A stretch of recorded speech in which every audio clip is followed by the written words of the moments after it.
Good afternoon, everybody. I'm Stuart Applebaum, the president of the RWDSU, the Retail, Wholesale, and Department Store Union. And I want to thank you for being on this call.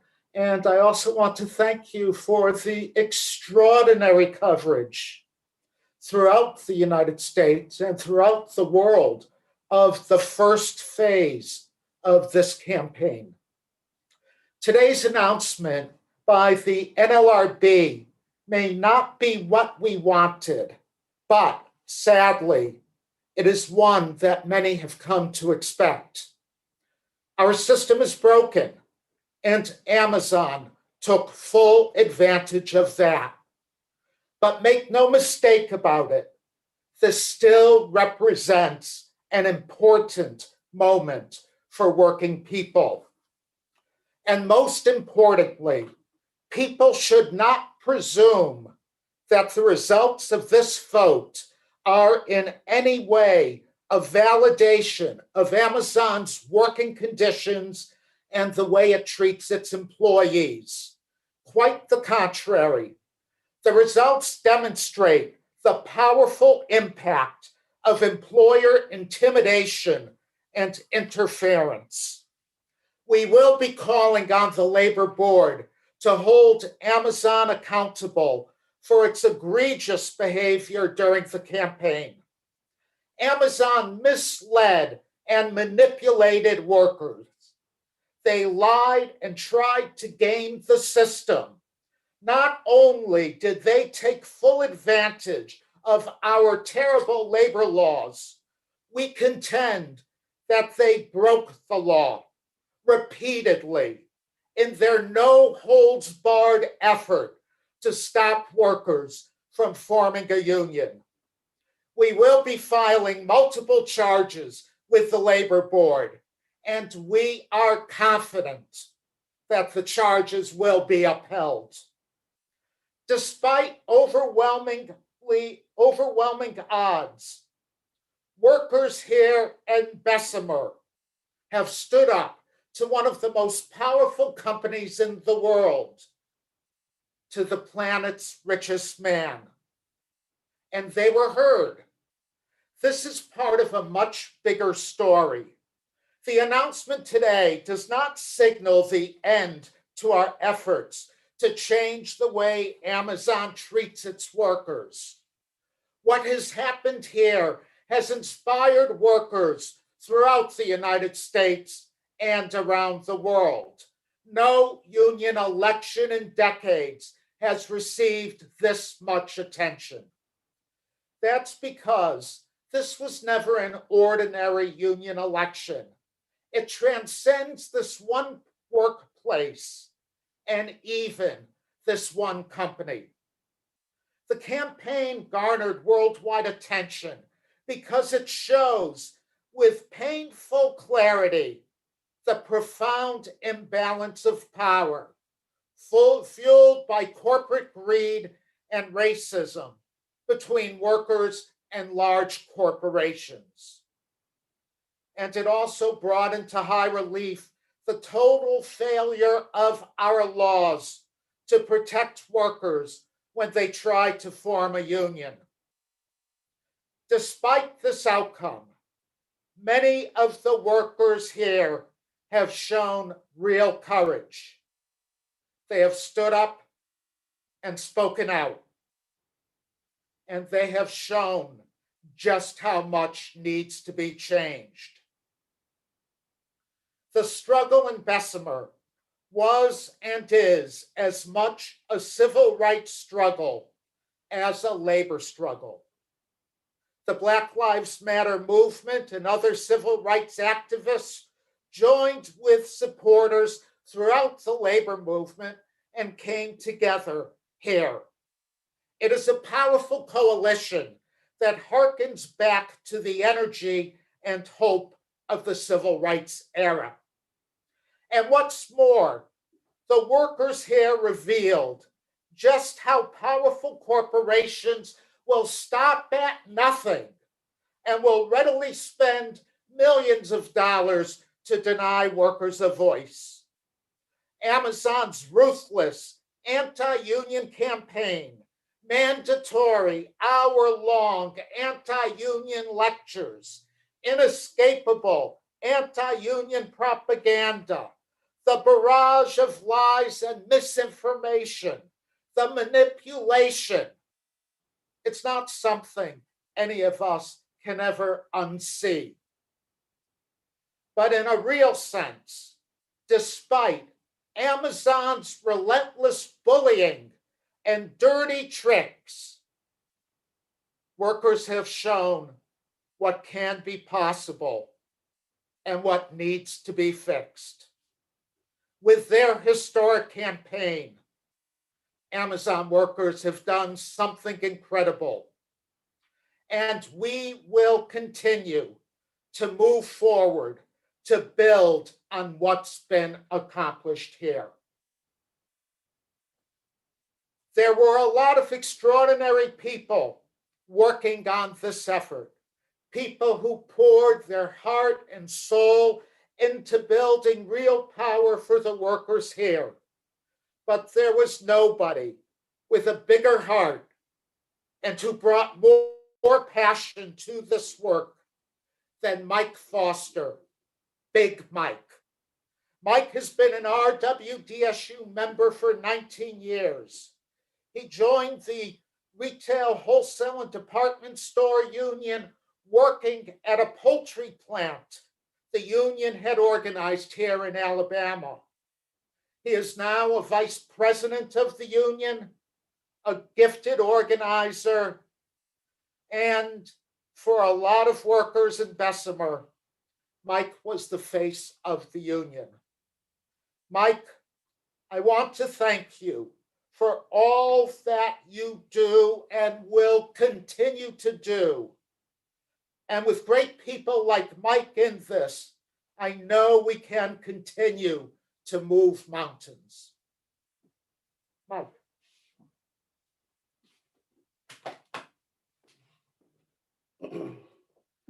Thank you, Stuart. My name is Michael Foster. I'm the lead organizer for the RWDSU on the ground. And I know the outcome is not what we built it to be. I know the outcome is not what a lot of people may want to hear. But today I want to encourage the Amazon workers to let them know how proud I am of them, to let them know that they have done something amazing, that this has been one of the biggest labor battles in the last 25 or 30 years, and they was a part of that. I believe this is the foundation for something great that's about to happen all over the world. And by no means that this is the end right here. We just have begun to fight. Failure is not in my category. I don't even know what that means. So right now, we're gonna fight and we're gonna continue to fight. Amazon used a lot of tactics to to allow a lot of our people to be misled. A lot of people are calling me, telling me, Mike, if I had knew the things that I know now before I had voted, I would have voted a different way. And they are calling me apologizing. My phone wouldn't stop ringing last night. The people are hurt inside, and these are people who voted early no votes. They're saying that their heart has changed because they have heard both sides of the story right now. And my heart goes out to them. But I'm telling them it doesn't have to stop here, that they could continue to allow their voice to be heard. They could continue to allow people all over the world to see what they have done to encourage them to do the same thing. I just believe that this is a foundation to allow people to see that we're not going to accept just anything anymore. Everybody is wanting to be at the table so their voice can be heard. My heart goes out to these Amazon workers for having the courage to start a movement as big as this, to have the courage to say, I'm going to stand up against Amazon and the richest man in the world, which is Jeff Bezos. I need you to hear this, Jeff Bezos. This is what the people at Amazon is saying. Just because you feel like you have won this battle, that the war is not over with. By no means necessary that this war is over with. This battle has just begun. And like I told you, I don't know how to do nothing but fight. And I'm not going to let these people see me in no kind of way feeling bad about anything. I feel great about what we have accomplished so far. And they need to feel the same way. So when I'm waking up at 1 and 2 o'clock in the morning to encourage a great group of workers, I feel privileged about that. I feel privileged to be the voice to tell them that they should not hang their head down for anything, that they have done something awesome. And I don't think it could have happened in a better area than this right here. So I want to continue to encourage not just the people in Bessemer, but the people all over the world, so they can see that they can do this, that this can happen anywhere. All you have to do is believe and have the courage enough to stand up and to fight.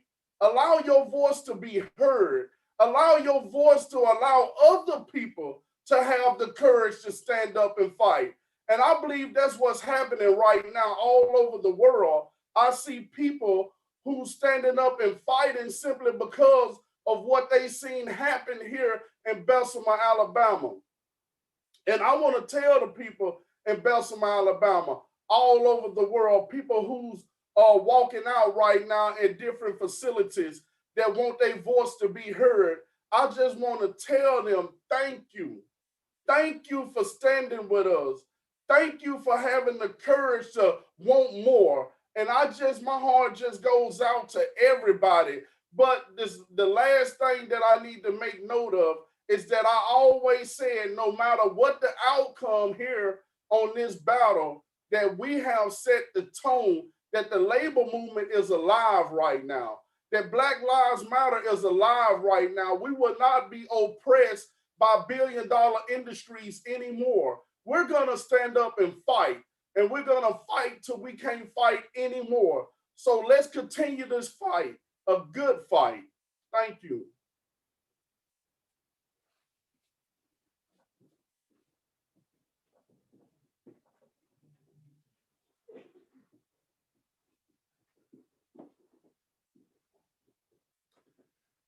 And right now, I want to introduce a strong Amazon worker. His name is Emmett. I'm pretty sure y'all have seen Emmett on plenty of interviews and plenty of things. And Emmett is a strong young man. And right now, without any further ado, let me introduce you to Emmett.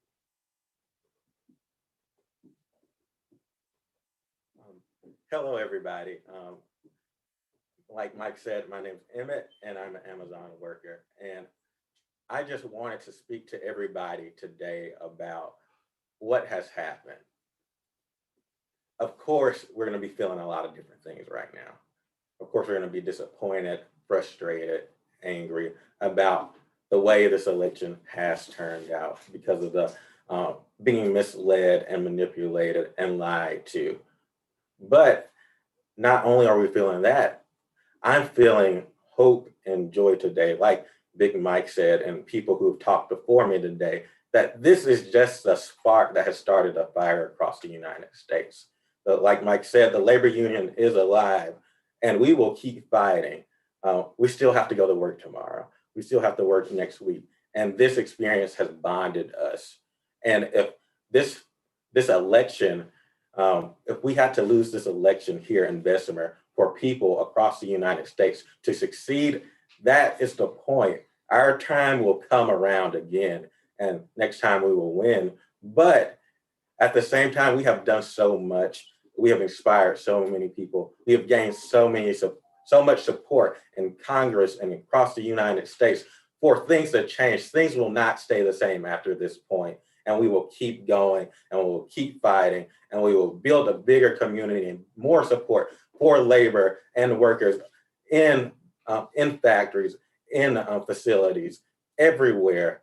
We will become greater and get more power because we deserve better pay. We deserve better working conditions. We deserve so many things that have been denied to us and told we should be happy that we have what we have.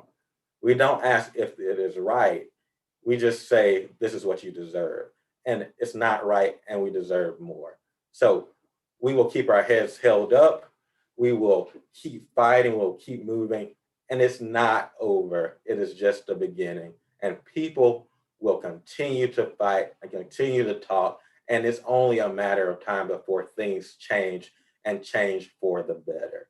So don't let this discourage you. It is just the natural course of things, and the floodgates have been opened and we cannot stop it. So I hope everybody has a good day. This news has not discouraged us, and we are holding our head high, marching forward, and we will get what we deserve.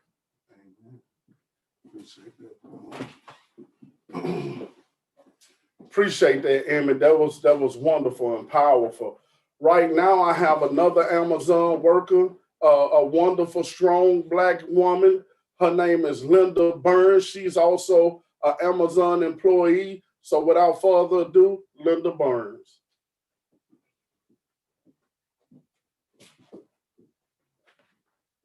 Hello, world.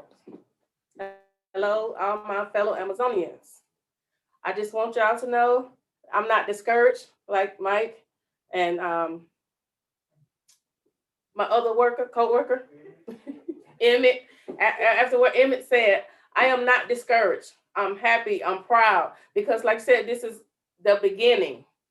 It's not over. I'm gonna stay in it till the end. Even if I leave Amazon today or tomorrow, I'm still gonna be there helping them do whatever I can. Bezos, you're wrong. You are wrong all the way around. You misled a lot of our people. You told us they was gonna take all our money. Where are you taking all our money? We're gonna fight. I'm not going nowhere. I want all of my fellow Amazonians to know that. It's not over. Put a smile, that frown on that box is gonna still turn into a smile. I was sleeping good every night. I called Mike every day. I said, Mike, we got this. But at the same time, it's not over. I just want everybody to know. We're gonna fight for our rights as human beings, not robots. That's all I got.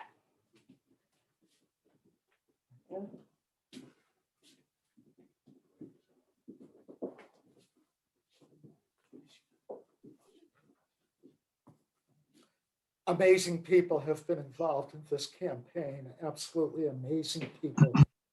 We're all so proud.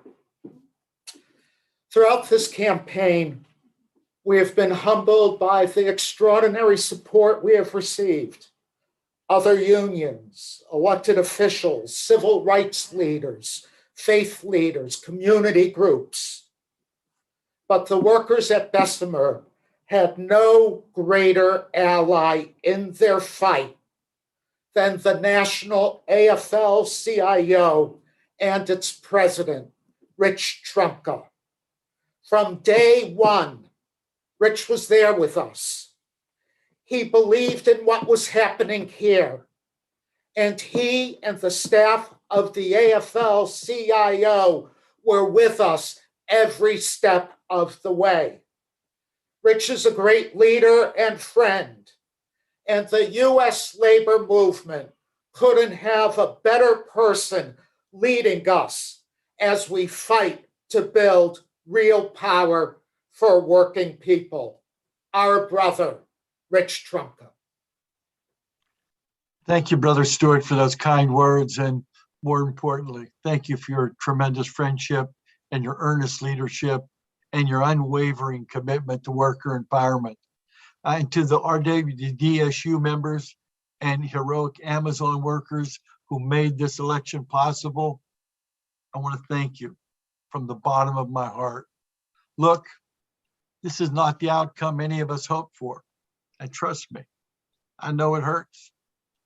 But make no mistake, you won the moment that you decided to take on Amazon. and our fight for justice and dignity and safety endures. To put it more plainly, we're not going anywhere. When the most powerful company in the world started to bully you and intimidate you, it would have been easy to cave or to compromise. But you chose to double down, not back down. We stand behind each and every one of you, and America is on your side. More than 3/4 of Americans supported this organizing drive. You see, you changed minds about unions, and you captured the heart of a nation. We won't know the names of every one of the heroes who organized in Bessemer, but we don't need to know their names to know that you made history. And this righteous fight will continue to fuel a labor renaissance in America. And whether Jeff Bezos likes it or not, this organizing drive is going to open the floodgates to more collective action. Mark my words about that. Working people in Bessemer understand something that Amazon never will. This union election was about reclaiming our rightful share of power and shaping the future for generations to come. Not just for Amazon workers in Bessemer, but all working people across America. See, there's a surging movement for workplace democracy that's reaching every corner of the country. It's reverberating far beyond a small town in Alabama. It's being felt by coffee shop workers in Illinois and Wisconsin, and nurses at a major hospital in Maine, and too many other places in between to name right now. You see, it's clear. There's a groundswell of union organizing, and working people want in. We're done with the brutality of being underpaid and overworked, the indignity of being treated by management as disposable when they call us essential, the constant fear of being fired or feeling unsafe in our workplaces. Instead, workers want and deserve the rights and respect that comes with the union card. Our cause is to ensure that everyone who wants a union card in their pocket can get one. That's a right of workers in America, the right to collectively bargain freely and fairly without interference or intimidation. You know, it really shouldn't be this hard to form a union. The system truly is broken. And Amazon's behavior was outrageous. But as Brother Stewart noted, it wasn't new. Their attacks are only the latest reminder that our rights have been steadily eroded by big businesses and union-busting politicians. Fortunately, we can change this. In fact, we have to. The right to form a union was enshrined in the law under FDR. But today, it must be restored by this generation, our generation of leaders. And that's why we need the PRO Act. Working people should not have to walk the gauntlet to form a union. And when we make the PRO Act the law of the land, we won't have to. The Senate needs to step up and level the playing field, because it's past time to return power to workers, to regrow union density so we can quell inequality. The policy of the United States is to encourage collective bargaining. So we need our lawmakers to start acting like it. This is the moment when the potential for pro-worker change is limitless. Let's harness the power of what happened in Bessemer to manifest a new era of workplace freedom, a new wave of worker prosperity, and a new spirit of solidarity. From this third generation coal miner to every worker at Amazon, thank you. Thank you for standing up for what's best about America. That's when we all do better we all do better. Thank you, and may God bless you. Stay safe. Thank you, brother, and amen. I believe we may have some questions. Credentialed members of the media, you can place your questions in the Q&A. Our first question will come from Alex Press, and you'll be unmuted shortly.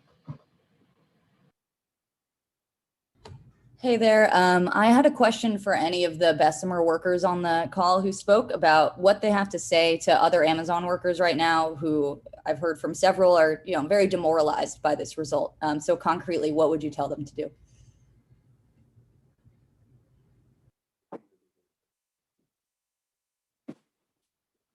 Excuse me, could you repeat that question again? Yep. What would you say to other Amazon workers who are really depressed by this result? Concretely, what should they do going forward? Moving forward, I would just say, keep the faith. Say up a good prayer, because it's not over with, and we're just gonna keep fighting. And I know you'd probably be a little discouraged, but just think of it as just a test. It's just a test.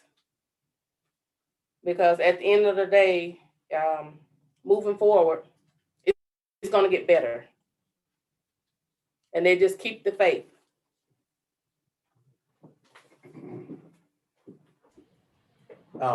I would say to those Amazon workers who feel demoralized and depressed and upset about this is it's okay to feel those feelings. It's important that we feel those feelings. Those feelings let us know that there's something not right going on. Without those feelings, we would just let things be as they are. Let those feelings empower you and motivate you to stay strong and keep going, because it's not just you there. It's all of us there. And if we stay together and stick together, we can make it through anything. So that's what I would say to them.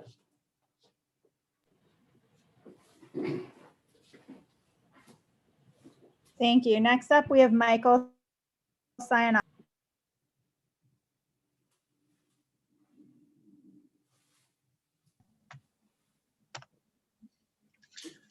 Hi, my question is for President Applebaum. I was wondering if the union has any idea so far, out of the workers who signed authorization cards, what was the impact of attrition? How many of those workers were eligible to vote in the election, and was attrition an issue, or were there any other issues involved in translating those authorization cards into workers being able to vote in the election?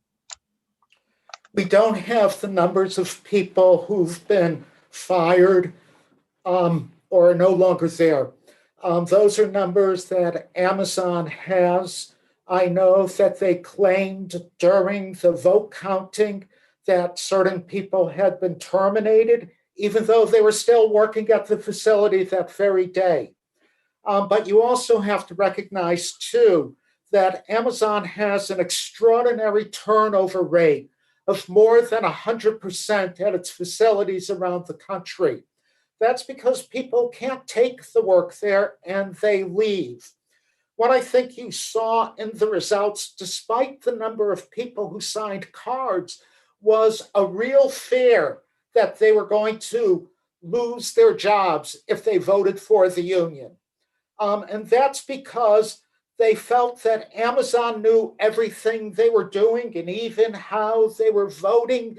That Amazon worked very, very hard to get a very strange mailbox installed on their property and insisted that people vote at that box. I also want to remind you that people started voting at the beginning of February. And Amazon even lied to people about when they needed to turn in their ballots. They told people they had to get their ballots in by March 1st, even though the deadline was March 29th. Why were they doing that? They were doing that because they didn't want them to have the opportunity to engage with the union after having attended mandatory captive audience meetings.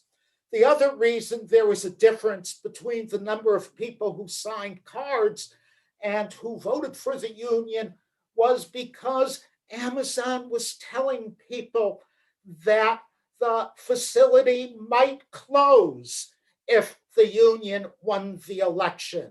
And if they wanted to keep their jobs, they needed to vote against the union. And at the same time, Amazon deliberately confused and lied to people about what it meant to have a union in the facility.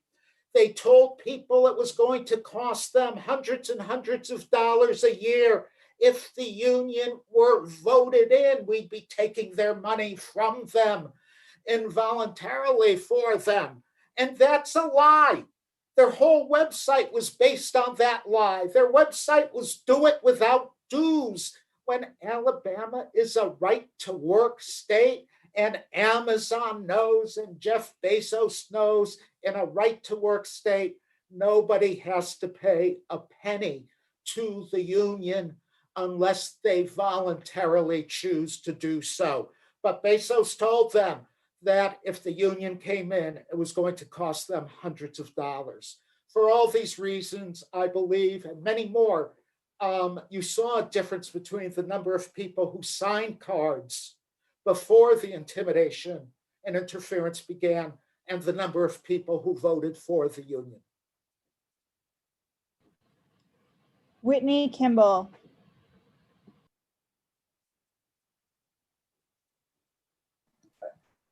Hi, hi. This is a question for Mike.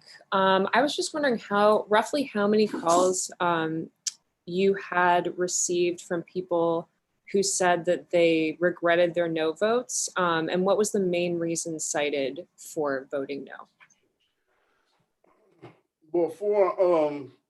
Before people had sent in their votes before they got to talk with the union. Me myself, I was holding union meetings. I had people that came to the union meetings that had already voted and they voted no. I even had a young lady in here in tears. She was just crying simply because she did not take the initiative and wait and hear both sides before she made a decision. And I just comfort her and I let her know that it's not her fault. These are tricks that billion-dollar companies do around the world. They use their money and their power to convince us to do other things. It's just like, how can billionaires tell us that $15 is enough? That's crazy. I never heard of that in my life. And these people who have already sent in their ballots before they heard our side is just feeling horrible right now because they feel like they are the reason why we lost this campaign. And they wish right now that they could change their vote. I have people who have called the labor board and asked them, could they get their ballots back? Because they have been misled. They was misunderstood about what a union can be, what a union can offer. And just like Stuart mentioned, people was running to me like, Mike, I don't want to lose my job. They say we're going to shut down. What kind of fear is that to put in a person? You can expect them to vote no when you put that kind of fear in them because they want to continue to take care of their families. They have people depending on their paychecks. This is not fair. How can we put our American people in a position like this? This is not the American way. Come on, this is not the American way. Thank you. Up next is Josh Edelson.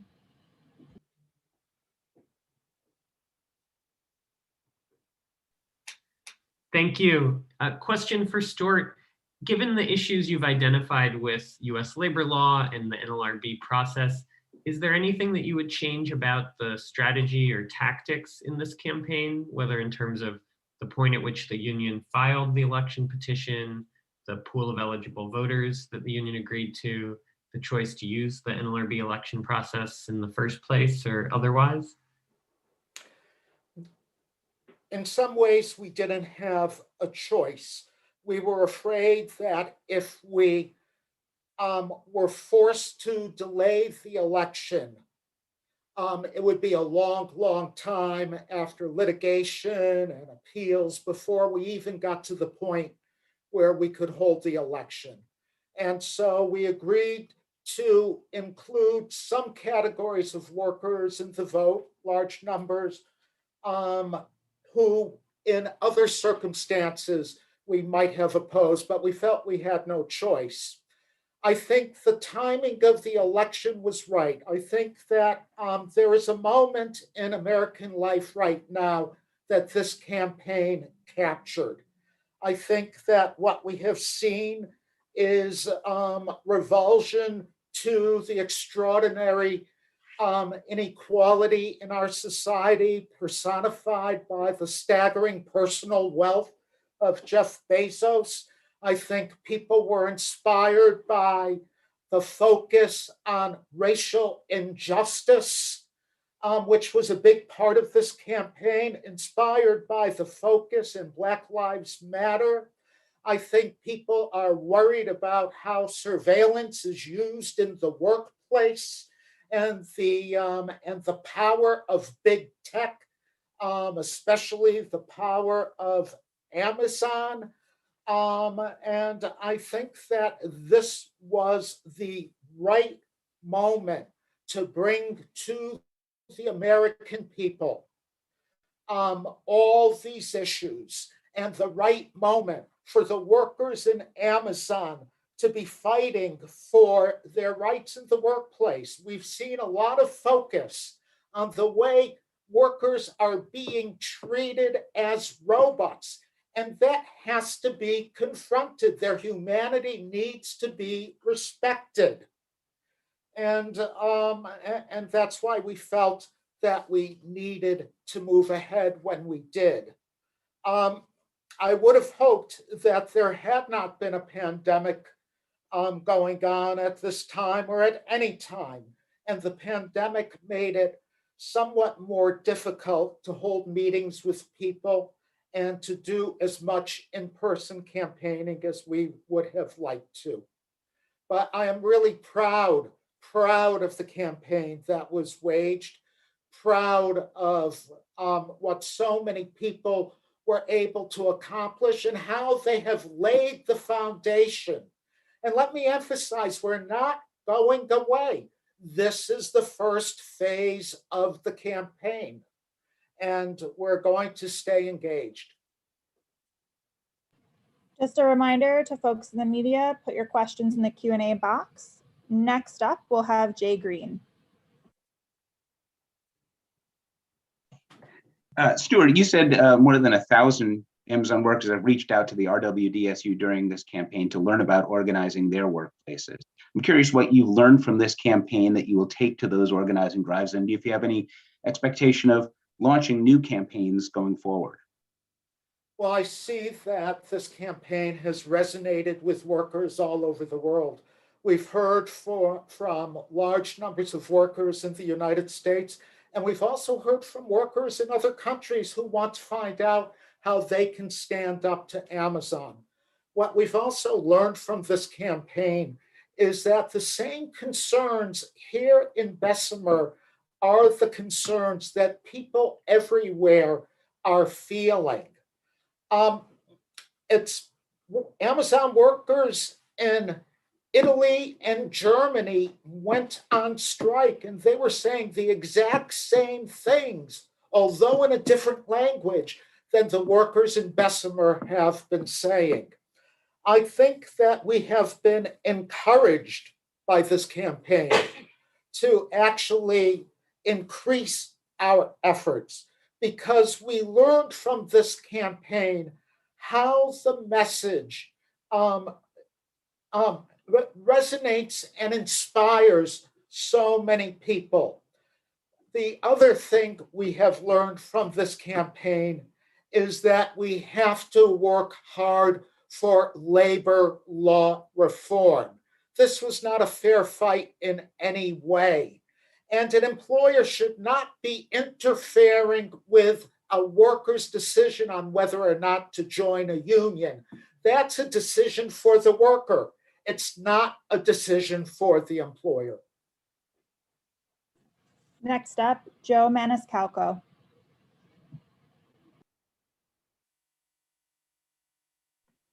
Yeah, hi. Thanks for taking my question. So given the support for the unionization drive across the nation, what does the campaign look like now going forward? And also, can you clarify the legitimacy of that mailbox?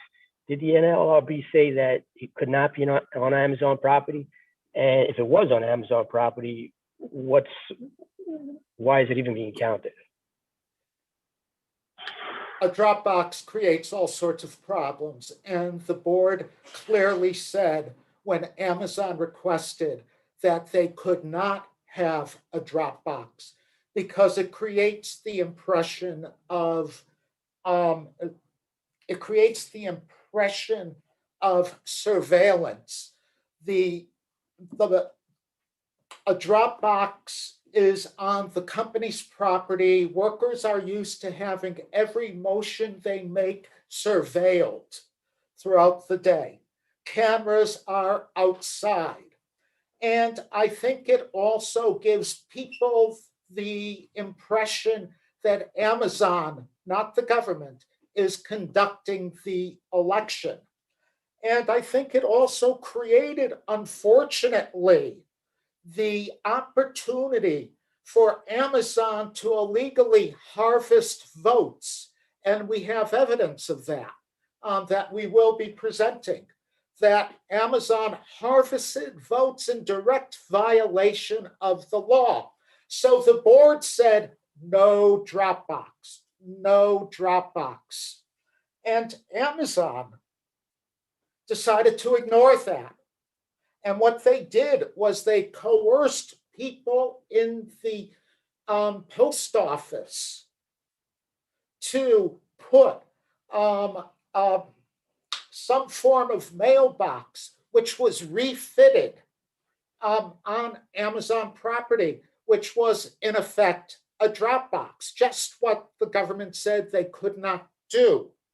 And I think that through a Freedom of Information Act request, we were able to get the emails showing how much pressure Amazon put on the post office to install that box. It was really outrageous. And I think that we've been reading about this recently. And I think it was a huge problem, which played a big part in making people uncomfortable in voting for the union. That's why the board was so clear that they could not have one. We'll take two more questions. Next up, Laura Hautala. I probably pronounced that wrong. I'm sorry.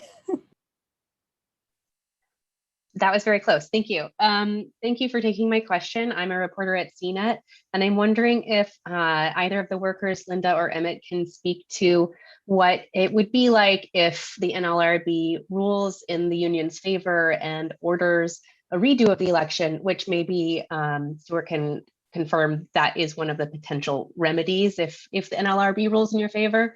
How do you think the workforce would respond? Would that be it's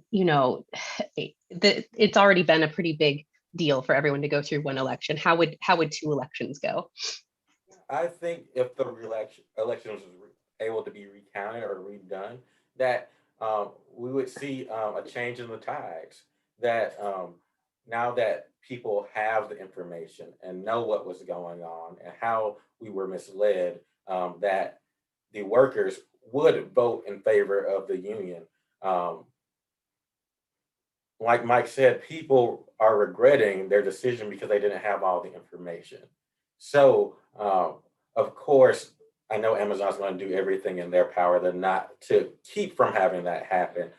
But ultimately, like I said, this started a fire across the United States. And just because it's not happening here first doesn't mean it's not going to happen here eventually. So we may have lost today, but it opened the door for other people to succeed and us to succeed in the future. So to answer your question, we would win.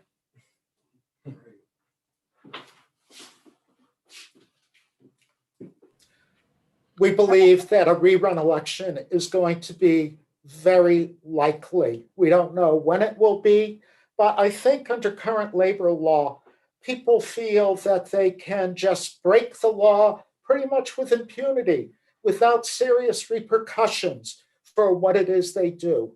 We expect that there will be another election at one point.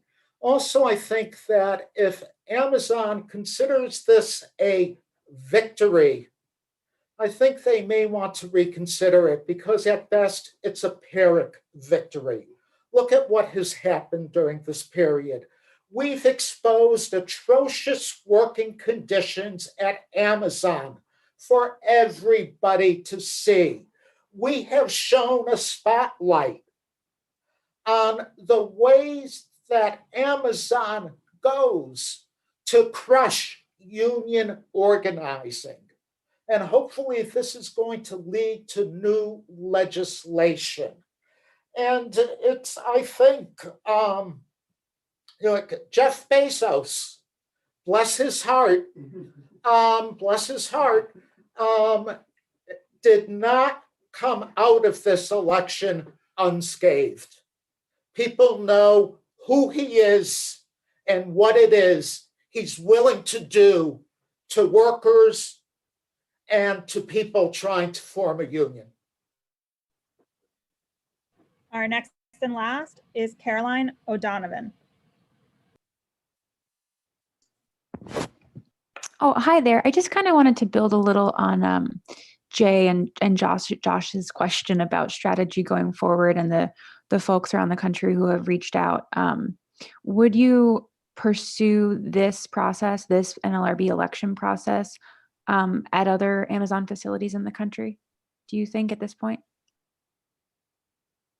We have already started talking to workers at many facilities. We started talking to workers at other facilities as well before this election. I think that what we need to do to change Amazon is to build worker power at facilities all over this country. I'd also say if people want to get in contact with us, go to our website, rwdsu.org, and they can speak to us about what it is they can do in their facilities. We have breathed new life into the labor movement. Look at the attention all around the world. People everywhere are stepping up now and talking about how they have been inspired by this campaign. And I think there is a message from this campaign for unions all over the world that we have to think of ourselves more as a movement than as an institution. We need to build worker power. That is the way we make change. And I believe that was supposed to be the last question. Am I correct on that? Correct. We'll finish out here. If folks have other questions, you know how to reach me. See Connor at rwdsu.org. And if I could say one final word, it's just a thank you to the press. I didn't always agree with what you said. I didn't always agree with every article, but I thought that each of you has done an extraordinary job in exposing what was happening in Bessemer and what this campaign is all about. Thank you very much.